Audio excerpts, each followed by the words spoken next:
Welcome to this Concept Explainer brought to you by CBSE Scholab of profsam.com. That is profsam.com.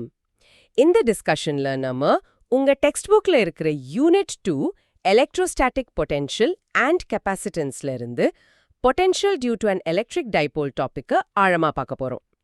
எக்ஸாம்ல மறக்காத அளவுக்கு இந்த டெரிவேஷனை ரொம்ப சிம்பிளா எக்ஸாம்க்கு தேவையான பாயிண்ட்ஸ் மட்டும் வச்சு அதோட கோர் ஐடியாவை புரிஞ்சுக்க ட்ரை பண்ணலாம். சரி, உங்ககிட்ட ஒரு கேள்வி. நீங்க டெய்லி யூஸ் பண்ற மைக்ரோவேவ் ஓவன்ல ஃபுட் எப்படி ஹீட் ஆகுதுன்னு எப்பவாவது யோசிச்சிருக்கீங்களா? அதுக்கும் நம்ம இன்னைக்கு படிக்கிற இந்த டைபோல் டாபிக்கும் ஒரு டைரக்ட் சர்ப்ரைசிங் கனெக்ஷன் இருக்கு. அப்படியா? மைக்ரோவேவ்க்கும் எலக்ட்ரிக் டைபோலுக்கும் என்ன கனெக்ஷன் இருக்க முடியும்? நான் கூட அந்த சத்தம் போட்டு தான் ஹீட் ஆகுதுன்னு நினைச்சேன். ஃபுட்ல டைபோல் எங்க இருக்கு? இருக்கு. அதான் விஷயமே. உங்க ஃபுட்ல ஸ்பெஷலி வாட்டர் கண்டென்ட் இருக்கிற ஐட்டம்ஸ்ல இருக்கிற வாட்டர் மாலிக்யூல்ஸ் எல்லாமே குட்டி குட்டி பெர்மனன்ட் டைபோல்ஸ் தான். நம்ம இந்த கான்செப்டை ஆழமா பார்க்கும்போது அந்த மைக்ரோவேவோட சீக்ரெட் உங்களுக்கே புரியும். அது எப்படின்னு கொஞ்சம் கொஞ்சமா அன்பேக் பண்ணுவோமா? ஓகே, கண்டிப்பா. ஓகே, ஃபர்ஸ்ட் அந்த ஆழமான ஃபார்முலாக்குள்ள போறதுக்கு முன்னாடி கோர் ஐடியாவை ரொம்ப சிம்பிளா சொல்றேன். ஒரு single positive charge plus Q தனியா இருந்தா அது அதை சுத்தி ஒரு பாசிட்டிவ் பொட்டென்ஷியல் கிரியேட் பண்ணும். இத ஒரு சின்ன ஹில் மாதிரி, ஒரு மேடான இடமா இமேஜின் பண்ணிக்கோங்க. ஓகே, பிளஸ் Qனா ஒரு ஹில். கரெக்ட். அதே மாதிரி ஒரு single negative charge minus Q தனியா இருந்தா அது அதை சுத்தி ஒரு நெகட்டிவ் பொட்டென்ஷியல் கிரியேட் பண்ணும். இத ஒரு வேலி மாதிரி, ஒரு பள்ளமான இடமா இமேஜின் பண்ணிக்கோங்க. சரி, பிளஸ் Q ஒரு மேடு, மைனஸ் Q ஒரு பள்ளம். புரியுது. இப்போ ஒரு டைபோல் அப்படிங்கிறது என்ன? இந்த ரெண்டு சார்ஜஸும் அந்த ஹில்லும் வேலியும் ரொம்ப பக்கம் பக்கத்துல வர்றது தான் ஒரு பிளஸ் Q ஒரு மைனஸ் Q, ரொம்ப சின்ன டிஸ்டன்ஸ்ல பிரிஞ்சிருக்கும். ஸோ இப்போ நீங்க எந்த பாயிண்ட்ல பொட்டென்ஷியல் பார்த்தாலும் அங்க அந்த ஹில்லோட எஃபெக்டும் இருக்கும், அந்த வேலியோட எஃபெக்டும் இருக்கும். ரெண்டும் சேர்ந்து ஒன்னு கொஞ்சம் கேன்சல் பண்ணிக்கும். இதுதான் கோர் ஐடியா. ஓ, அப்போ நெட் எஃபெக்ட் கொஞ்சம் வீக் ஆகுமா? ஒரு சார்ஜோட எஃபெக்ட்டை இன்னொரு சார்ஜ் கொஞ்சம் நல்லிஃபை பண்ணிடுமா? எக்ஸாக்ட்லி. உண்மையா சொல்லணும்னா இதுக்கு பெஸ்ட் அனாலஜி உங்க நாய்ஸ் கேன்சலிங் ஹெட்ஃபோன்ஸ். வெளியில இருந்து ஒரு சவுண்ட் வேவ், சொல்லப்போனா ஒரு பாசிட்டிவ் டிஸ்டர்பன்ஸ் வரும். ஆமா. அந்த ஹெட்ஃபோன் அதை டிடெக்ட் பண்ணி உடனே அதுக்கு ஆப்போசிட்டா ஒரு ஆன்டி சவுண்ட் வேவ், ஒரு நெகட்டிவ் டிஸ்டர்பன்ஸ் கிரியேட் பண்ணி அனுப்பும். ரெண்டும் சேர்ந்து அந்த சவுண்டை கேன்சல் பண்ணிடும்ல. ஆமா, சவுண்ட் சைலண்ட் ஆயிடும். டைபோலும் அப்படிதான், பொட்டென்ஷியலை ரொம்ப வேகமா வீக்கன் பண்ணிடும். ஒரு சிங்கிள் சார்ஜோட எஃபெக்ட் விட ஒரு டைபோலோட எஃபெக்ட் ரொம்ப சீக்கிரம் காணாம போயிடும். இந்த கான்செப்ட் எதுக்கு இவ்வளவு முக்கியம்னா, வாட்டர் யானி H2O மாதிரி நிறைய மாலிக்யூல்ஸ் நேச்சுரலாவே டைபோல்ஸ் தான். ஆக்சிஜன் கிட்ட கொஞ்சம் நெகட்டிவ் சார்ஜ், 2 ஹைட்ரஜன் கிட்ட கொஞ்சம் பாசிட்டிவ் சார்ஜ்னு பிரிஞ்சிருக்கும். சோ மாலிக்யூலர் லெவல்ல ஆட்டம்ஸ் எப்படி இன்டராக்ட் ஆகுதுன்னு புரிஞ்சுக்கிறதுக்கு இது ரொம்ப தேவை. இது எப்படி மைண்ட்ல இமேஜின் பண்றது? அந்த ஹில் வேலி கான்செப்ட் கொஞ்சம் அப்ஸ்ட்ராக்டா இருக்கு. வேற ஏதாவது ஈஸியான எக்ஸாம்பிள் இருக்கா? சிம்பிள். 2 லைட் பல்ப் இமேஜின் பண்ணிக்கோங்க, பக்கம் பக்கத்துல வச்சிருக்கோம். ஒரு பல்ப் பிளஸ் Q நல்ல பிரைட்டா வெளிச்சத்தை யானி பாசிட்டிவ் பொட்டென்ஷியலை கொடுக்குது. இன்னொரு பல்பு வெளிச்சத்தை உறிஞ்சுக்கிட்டு இருட்டா, அதாவது நெகட்டிவ் பொட்டென்ஷியலா கொடுக்குதுன்னு வச்சுக்கோங்க. இப்போ இந்த 2 பல்புக்கு நடுவுல எக்ஸாக்டா சென்டர்ல ஒரு லைன் போனா அததான் ஈக்வட்டோரியல் பிளேன்னு சொல்லுவோம். அங்க என்ன ஆகும்? பிரைட்னஸும் டார்க்னஸும் சேர்ந்து ஒரு மாதிரி கிரே கலர்ல நியூட்ரலா இருக்குமா? பெர்ஃபெக்ட். அந்த கிரே கலர் தான் ஜீரோ பொட்டென்ஷியல். அந்த ஈக்வட்டோரியல் பிளேன்ல வெளிச்சமோ இருட்டோ சேர்ந்து ஒன்னும் இல்லாம போயிடும், யானி பொட்டென்ஷியல் ஜீரோ. இதை ஞாபகம் வச்சுக்கோங்க, நம்ம ஃபார்முலா பார்க்கும்போது இது ரொம்ப ஹெல்ப் பண்ணும். சரி, இப்போ உங்க NCERT டெக்ஸ்ட் புக்ல இருக்கிற ஃபைனல் ஃபார்முலாவை பார்ப்போம். அதை பார்த்துட்டு நம்ம இப்போ பேசின ஐடியாவோட கனெக்ட் பண்ணலாம். ப்ளீஸ் அந்த ஃபைனல் ஈக்குவேஷனை மட்டும் ரீட் பண்ணுங்க. Okay. The electric potential of a dipole is then given by V equals 1 upon 4 pi epsilon naught times P dot R divided by R squared, which is V equals 1 upon 4 pi epsilon naught times P cos theta divided by R squared. Perfect. இங்க பாத்தீங்கன்னா Pன்னு ஒன்னு இருக்கு, cos theta வருது, and கீழே R இல்லாம R square வருது. இதெல்லாம் எப்படி வந்துச்சுன்னு ஸ்டெப் பை ஸ்டெப்பா உடைச்சு பார்ப்போம், ஒரு ஸ்டோரி மாதிரி. ஃபர்ஸ்ட் இங்க Pன்னு சொல்றது டைபோல் மொமெண்ட். அது ஒண்ணுமே இல்ல, அந்த டைபோலோட ஸ்ட்ரென்த்தை சொல்ற ஒரு மெஷர் தான், ஒரு வெக்டர் குவாண்டிட்டி. ஓ, அது எப்பவுமே நெகட்டிவ்ல இருந்து பாசிட்டிவ் சார்ஜுக்கு பாயிண்ட் பண்ணும் அப்படிதானே? கரெக்ட். ஃபார்முலால 2aqன்னு வரும். q என்பது சார்ஜ், 2a என்பது அவங்களுக்கு நடுவுல இருக்கிற distance. Okay, so P is just the strength and direction. அந்த P டாட் ஆர் ஹேட்னா என்ன? டாட் ப்ராடக்ட்லாம் கொஞ்சம் கன்ஃபியூசிங்கா இருக்கும். நல்ல கேள்வி. p டாட் ஆர் ஹேட் என்பது மேத்தை பார்த்து பயப்படாதீங்க. சிம்பிளா சொல்லணும்னா நம்ம பார்க்குற பாயிண்ட் p டிரெக்ஷன்ல அந்த டைபோல் மொமெண்டோட காம்பனன்ட் எவ்வளோ இருக்குன்னு சொல்றது தான் அந்த p cos தீட்டா. காம்பனண்டா? ஆமா, ஆங்கிள் தீட்டா 0வா இருந்தா, அதாவது டைபோலோட ஆக்சிஸ்லயே பார்த்தா எஃபெக்ட் மேக்ஸிமமா ஆகும். ஏன்னா cos 0 = 1. ஓ, ஓகே. தெரியல. அதாவது எக்வட்டோரியல் லைன்ல பார்த்தா எஃபெக்ட் என்ன ஆகும்? cos 90 அது 0. அப்ப எஃபெக்டும் 0 ஆயிடும். நம்ம அந்த கிரே ஏரியா பத்தி பேசணுமே அது மாதிரி. எக்ஸாக்ட்லி. அவ்வளவுதான். இப்போ அந்த r² எப்படி வந்துச்சுன்னு பாப்போம். நம்ம டெரிவேஷனோட ஸ்டார்டிங் பாயிண்ட் ரொம்ப சிம்பிள்.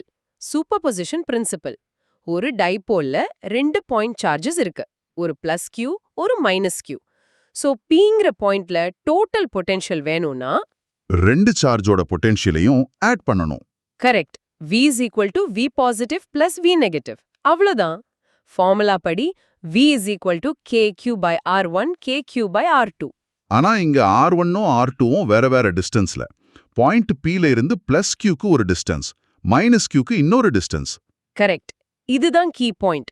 இந்த 2 டிஸ்டன்ஸும் ஈக்குவலா இல்ல. இப்போதான் நம்ம அப்ராக்சிமேஷனுக்குள்ள வரோம். நம்ம இந்த டைபோல ரொம்ப தூரத்துல இருந்து பார்க்கறோம்னு வெச்சுக்கோங்க. அதாவது அந்த r distance is much greater than the டைபோலோட சின்ன சைஸா. ஓகே, ஆரா? ஆமா.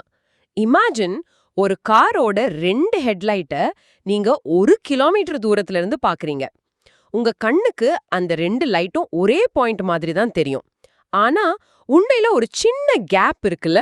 ஆமா, ரொம்ப தூரத்துல இருந்து பார்த்தா அந்த 2 லைட்டும் ஒன்னு சேர்ந்த மாதிரி தான் தெரியும். எக்ஸாக்ட்லி. அந்த மாதிரி தூரத்துல இருந்து பார்க்கும்போது அந்த R1 and R2 lines almost parallel-ஆ இருக்கும். ஆனா சரியா ஈக்குவலா இருக்காது. ஒரு சின்ன ட்ரையாங்கிள் ஃபார்ம் ஆகும். அந்த சின்ன distance difference R2 - R1 simple trigonometry use பண்ணி பார்த்தா 2a cos தீட்டாக்கு ஈக்குவலா வரும். ஓ, அப்போ அந்த cos தீட்டா என்பது மேஜிக்கா வரல, அந்த சின்ன ட்ரையாங்குலர் ஜியோமெட்ரியில இருந்து தான் வந்ததா? அதுதான் அந்த ஆங்கிள் டிபெண்டன்சியை கொண்டு வருது. சரியா சொன்னீங்க. அந்த r² - r1² = 2a cos theta டிஃபரன்ஸை நம்ம ஸ்டார்டிங் ஃபார்முலால சப்ஸ்டியூட் பண்ணி கொஞ்சம் ஆல்ஜிப்ரா பண்ணி சிம்பிளிஃபை பண்ணும்போது நமக்கு ஃபைனல் ஆன்சர் 1/r²ல முடியும். என்ன ஆகுதுன்னா அந்த +q1 -q எஃபெக்ட்ஸ் நிறைய கேன்சல் ஆயிடுது. பாக்கி இருக்கிற அந்த சின்ன ரெசிடியூ மட்டும்தான் நம்ம பார்க்குறோம். அதனால தான் பொட்டென்ஷியல் 1/r மாதிரி ஸ்லோவா குறையாம 1/r² மாதிரி இன்னும் வேகமா குறையுது. Hope everything is clear so far. This concept explainer is from profsam.com, that is profsam.com. சரி, நம்ம ஃபர்ஸ்ட் பேசின அந்த மைக்ரோவேவ் ஓவன் சீக்ரெட்க்கு இப்போ வருவோம். இப்போ உங்களுக்கு டைபோல்னா என்னன்னு தெரியும். உங்க ஃபுட்ல இருக்கிற வாட்டர் மாலிக்யூல்ஸ் எல்லாம் குட்டி குட்டி பெர்மனன்ட் டைபோல்ஸ். ஆமா, H2Oல ஆக்சிஜன் சைடு கொஞ்சம் நெகட்டிவ், ஹைட்ரஜன் சைடு கொஞ்சம் பாசிட்டிவ்னு சொன்னீங்க. கரெக்ட். மைக்ரோவேவ் அவனோட உள்ள எலக்ட்ரிக் ஃபீல்ட் ஜெனரேட் ஆகும். ஆனா அந்த எலக்ட்ரிக் ஃபீல்ட் கான்ஸ்டன்டா ஒரு டிரெக்ஷன்ல இருக்காது. அது +-+-ன்னு செகண்டுக்கு பில்லியன்ஸ் ஆஃப் டைம்ஸ் ரொம்ப வேகமா டிரெக்ஷனை மாத்திக்கிட்டே இருக்கும். ஒரு ஆசிலேட்டிங் ஃபீல்டு. பில்லியன்ஸ் ஆஃப் டைம்ஸா? வாவ்! ஆமா. இப்போ இந்த ஆசிலேட்டிங் ஃபீல்டுக்குள்ள நம்ம வாட்டர் டைபோல்ஸை வச்சா என்னாகும்? ஒரு மேக்னெட் பக்கத்துல காம்பஸ் வச்சா எப்படி திரும்புமோ அப்படி அந்த எலக்ட்ரிக் ஃபீல்டுக்கு ஏத்த மாதிரி இந்த வாட்டர் டைபோல்ஸும் அலைன் ஆக ட்ரை பண்ணுமா? சூப்பர். அதேதான். ஃபீல்டு பாசிட்டிவா இருக்கும்போது அந்த வாட்டர் டைபோல்ஸ்லாம் ஒரே பக்கம் அலைன் ஆகும். அடுத்த ஃப்ராக்ஷன் ஆஃப் அ செகண்ட்ல ஃபீல்டு நெகட்டிவா மாறும்போது எல்லாமே ஆப்போசிட்ல அலைன் ஆக ட்ரை பண்ணும். இப்படி செகண்டுக்கு கோடிக்கணக்கான தவலா அது தடபடான்னு இங்கேயும் அங்கேயும் திரும்பும். வாவ், அந்த அளவுக்கு வேகமாவா? அதனால என்ன ஆகும்? நீங்களே சொல்லுங்க. ஒரு கூட்டத்துல நீங்க மட்டும் ரொம்ப வேகமாய் இங்கேயும் அங்கேயும் ஓடி ஆடுனா என்ன ஆகும்? என்ன சுத்தி இருக்கிறவங்கள இடிச்சு ஒரு மாதிரி ஃப்ரிக்ஷன் கிரியேட் ஆகும், சூடாயிரும், ஹீட் ஜெனரேட் ஆகும். அதேதான். அந்த வாட்டர் மாலிக்யூல்ஸ் அப்படி வேகமா ஃபிளிப் ஆகும்போது பக்கத்துல இருக்கிற மத்த மாலிக்யூல்ஸ் கூட உரசும். ஒரு இன்டென்ஸ் ஃப்ரிக்ஷன் கிரியேட் ஆகும். அந்த ஃப்ரிக்ஷன் தான் ஹீட்டை ஜெனரேட் பண்ணி உங்க ஃபுட்டை குக் பண்ணுது. அப்போ microwave oven is just a machine to make the water dipoles dance very very fast. சரியா சொன்னீங்க. இது நிஜமாவே சூப்பர் இன்ட்ரெஸ்டிங். டெக்ஸ்ட் புக்ல அந்த ஃபைனல் ஃபார்முலாவை மட்டும் பார்த்தா இதுக்குள்ள இவ்ளோ விஷயம் இருக்குன்னு தெரிஞ்சிருக்காது. இப்போ ஒரு சிம்பிள் எக்ஸாம்பிள் பார்ப்போம். ஒரு டைபோலோட ஈக்குவட்டோரியல் லைன்ல யானி theta is equal to 90 degree இருக்கும்போது பொட்டென்ஷியல் என்ன இருக்கும்? நம்ம formula V is equal to kp cos theta by r square. இங்க cos 90 0 ஆச்சு. அப்போ அந்த ஃபுல் டேர்மும் 0 ஆயிடுமா? பொட்டென்ஷியல் 0வா? கரெக்ட். அந்த லைன்ல பொட்டென்ஷியல் பர்ஃபெக்ட்லி 0. நம்ம அந்த லைட் பல்ப் அனாலஜில சொன்ன மாதிரி அந்த கிரே ஏரியா. ஆனா இங்க தான் ஒரு ட்விஸ்ட். என்ன ட்விஸ்ட்? அந்த பாயிண்ட்ல பொட்டென்ஷியல் 0வா இருந்தாலும் எலக்ட்ரிக் ஃபீல்ட் 0வா இருக்காது. இதுதான் அந்த கவுண்டர் இன்ட்யூட்டிவ் பாயிண்ட். இந்த டைபோல் கான்செப்ட் நம்ம அடுத்த டாபிக்கான டயலெக்ட்ரிக்ஸ் இன் அன் எக்ஸ்டர்னல் ஃபீல்டை புரிஞ்சுக்க ரொம்ப ஹெல்ப் பண்ணும். சரி, இப்போ எக்ஸாம்ல ஸ்டூடெண்ட்ஸ் பண்ற ஒரு பெரிய தப்பை பத்தி பேசலாம். ஒரு சைலண்ட் கில்லர் மாதிரி. பெரும்பாலானவங்க டைபோல் பொட்டென்ஷியலும் ஒரு நார்மல் பாயிண்ட் சார்ஜ் பொட்டென்ஷியல் மாதிரி 1/rல ஃபால் ஆகும்னு நினைச்சுக்கிறாங்க. ஆமா, V = kq/r ஃபார்முலா நல்ல மைண்ட்ல ரெஜிஸ்டர் ஆயிருக்கும். அதனால அதே ஃப்ளோல டைபோலுக்கும் 1/r தான் எழுதிட்டு நிறைய சான்ஸ் இருக்கும். எக்ஸாக்ட்லி. ஆனா கரெக்ட் ஐடியா என்னன்னா, அந்த பாசிட்டிவ் அண்ட் நெகட்டிவ் சார்ஜஸோட பார்ஷியல் கேன்சலேஷன்னால அந்த ரெண்டு பேரோட சேர்ந்த effect dipoles potential 1/r² fall ஆகும். It dies much pastor.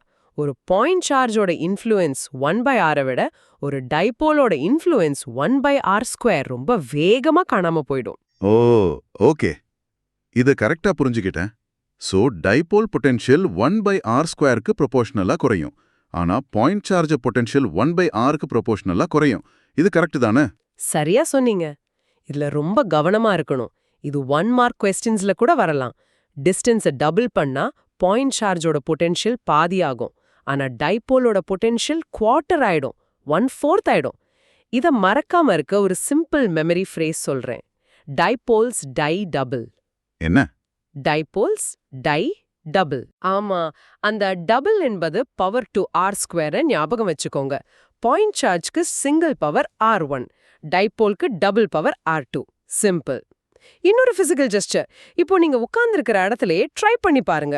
உங்க ரெண்டு கையும் வெள்ள நீட்டுங்க.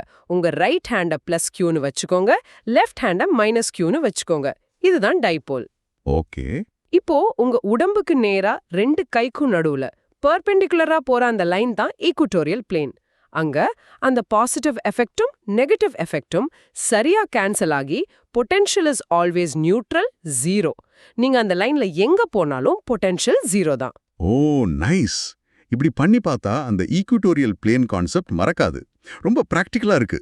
சரி, இவ்ளோ நேரம் நம்ம பேசினதுல இருந்து எக்ஸாம்க்கு தேவையான 3 முக்கியமான பாயிண்ட்ஸை திரும்ப பார்ப்போமா? Point number 1. ஒரு எலக்ட்ரிக் டைபோலோட பொட்டென்ஷியல் டிஸ்டன்ஸோட ஸ்கொயருக்கு யானி 1/r²க்கு இன்வெர்ஸ்லி ப்ரொபோர்ஷனல். அதாவது ஒரு சிங்கிள் சார்ஜை விட வேகமா குறையும். Point number 2. Potential distance r மட்டும் பொறுத்தில்ல, ஆங்கிள் தீட்டாவையும் பொறுத்து மாறும். அந்த p cos தீட்டா டேர்மை மறக்கவே கூடாது. டைபோலோட ஆக்சிஸ்ல பொட்டென்ஷியல் மேக்ஸிமம், எக்வட்டோரியல் லைன்ல 0. And point number 3. டைபோலோட ஈக்குவட்டோரியல் பிளேன்ல, அதாவது பெர்பெண்டிகுலர் பைசெக்டர்ல யானி தீட்டா இஸ் ஈக்குவல் டு 90 டிகிரில பொட்டென்ஷியல் எப்பவுமே 0வா இருக்கும். ஆனா எலக்ட்ரிக் ஃபீல்ட் 0 ஆகாது. 12th CBSE physics, chemistry and மேத்ஸ்ல மேக்ஸிமம் மார்க்ஸ் வாங்க profsam.com விசிட் பண்ணுங்க. That is PROF Sam, right? Yes, profsam.com. So நம்ம முடிக்கிறதுக்கு முன்னாடி ஒரு ஃபைனல் தாட். ஈக்குவட்டோரியல் லைன்ல பொட்டென்ஷியல் 0 ஆனாலும் எலக்ட்ரிக் ஃபீல்ட் 0 இல்லைன்னு சொன்னல. ஆமா சொன்னீங்க. ஒருவேளை அந்த நான் ஜீரோ ஃபீல்ட்ல நம்ம ஒரு டயலெக்ட்ரிக் மெட்டீரியலா யானி ஒரு இன்சுலேட்டரை வச்சா என்ன ஆகும்? அந்த இன்சுலேட்டருக்குள்ள இருக்கிற மாலிக்யூல்ஸ் எல்லாம் எப்படி பிஹேவ் பண்ணும்? அதை யோசிச்சு பாருங்க. நம்ம அடுத்த டிஸ்கஷன்ல சந்திப்போம். நன்றி.